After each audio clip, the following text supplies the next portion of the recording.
এটা হচ্ছে আমাদের বাংলাদেশের সীতাকুণ্ডের রূপসী ঝর্ণার সৌন্দর্য দেখেন। চারপাশে হচ্ছে কিন্তু পাহাড় আর মাঝখানে হচ্ছে এরকম একটা জিরি। এই রূপসী ঝর্ণাটা কিন্তু দানব আকৃতিতে রূপান্তরিত হয়েছে। এখন দেখেন বাংলাদেশের সবচাইতে ভয়ানক রাস্তা দিয়ে আমরা এখন হাঁটতেছি দেখেন। আসসালামু আলাইকুম everyone, it's me Faruk, welcome back to my another Facebook page Faruk official. So right now আছি আমরা রূপসী ঝর্ণা, আপনাকে স্বাগতম এই জায়গাটার মধ্যে। আপনারা যারা সীতাকুণ্ডতে আসবেন, আপনাদের যারা রূপসী ঝর্ণাতে যাবেন, তাহলে এরকম একটা রুট দিয়ে আপনাদের যেতে হবে। দেখেন কত সুন্দর রুটটা, চারপাশে কিন্তু আপনার পাহাড়। এই রূপসী ঝর্ণা যাওয়ার প্রতি এরকম একটা আপনাদের সাইনবোর্ড পড়বে।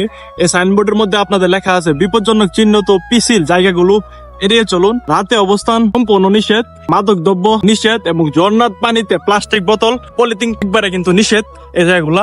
এই দিকের পরিবেশটা আপনাদের মুগ্ধ করবে। এক কথায় এই দিকের পরিবেশটা দেখেন আউটস্ট্যান্ডিং। সো আমরা এখন রূপসী ঝর্ণার কাছাকাছি যাই। রূপসী ঝর্ণায় এখন বর্তমানে পানি কিরকম আপনাদের দেখাবো আজকে ভিডিওর মাধ্যমে। So let's go.